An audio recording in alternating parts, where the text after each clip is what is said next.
Hello everyone, I am Moulika, Assistant Professor, Department of Computer Science, KSR College of Arts and Science for Women. Let's we discuss about Introduction to Hadoop Framework in Data Science. Hadoop is an open source framework designed for distributed storage and processing of large datasets.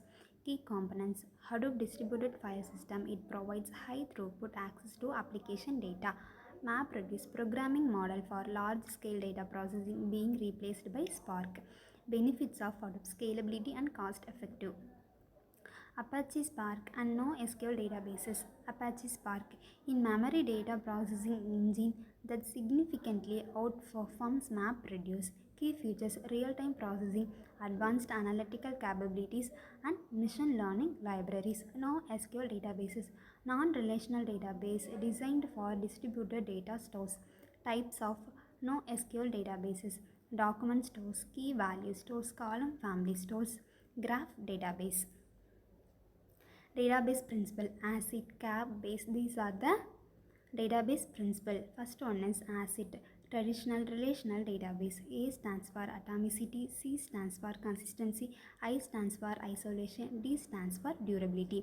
These properties are fundamental for maintaining data accuracy, especially in application requiring strict data correctness like financial transaction or e-commerce.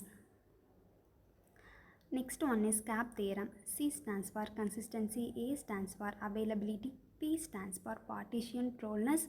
Only two of three properties can be achieved simultaneously. And the last one is base, no SQL approach. B stands for base, BA stands for basically available, S stands for soft state, E stands for eventually consistent. Case study: disease prediction workflow. Disease prediction is the process of using data analysis and machine learning to identify potential health conditions before they fully manifest. This emerging field combines medical knowledge with data science techniques, patient historical data with population trends, statistical analysis with clinical expertise. Setting research goal. Effective disease prediction research begins with the clear, well-defined goals. First one is primary objective. What specific diseases are we trying to predict? Target population. Which demographic groups are we focusing on?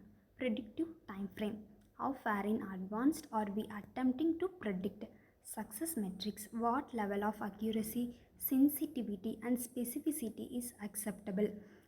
Ethical consideration: how will we address privacy, bias, and potential clinical impacts? Data retrieval strategies: biomarker measurements, lab and imaging data, lifestyle data, diet, exercise, sleep patterns, and substance uses, environmental data, geographic information, population level, and climate factors, socio-economic factors, income, education, access to healthcare, data preparation techniques. First one is data cleaning, identifying and handling missing values, outliers, and errors. Second one is data integration, merging multiple data sources with a consistent patient identifier. And the final one is future engineering, creating meaningful variables from raw data. Data exploration method.